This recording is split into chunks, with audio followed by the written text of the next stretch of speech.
কয় টাকা হলো দাদা? 1 কেজি আলু, একটা ফুলকপি 60 টাকা, 200 মরিচ আর 1 কাটি মূলো। হ্যাঁ 80 টাকা বৌদি। 80 টাকা? কপিটা রাইখে দেন দাদা, আমার কাছে 50 টাকাই আছে। আরে আরে বৌদি, সেই ছোটবেলা থেকে আপনাদের ওটা ব্যবসা করছি। হ্যাঁ এতদিন ধরে আমাকে এই চিনলেন?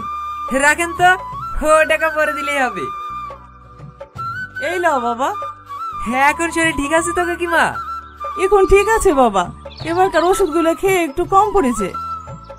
আমি বললাম না কাকিমা, স্বপন দাস খুব ভালো ডাক্তার, আমাকে ওর কাছেই দেখায়। হে এলেন কাকিমা। স্নান করা হয়ে গেল ঠাকুর মশাই? হ্যাঁ হ্যাঁ বাবা, হয়ে গেল। পুজো দিতে হবে না? কাকিমাকে সবজি দিয়েছিস তো? হ্যাঁ ঠাকুর মশাই দিয়ে এসছি।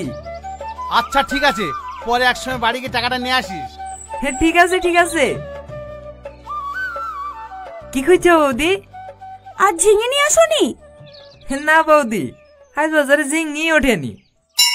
ও, আমি আবার সকালবেলা চুনো মাছ নিলাম ঝিঙে দিয়ে রান্না করব বলে। তোমার দাদা আবার চুনো মাছ দিয়ে ঝিঙের রসা খেতে খুব ভালোবাসে।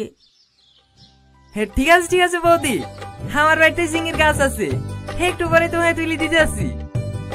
আচ্ছা ঠিক আছে ভাই, নাও এগুলো মাপো।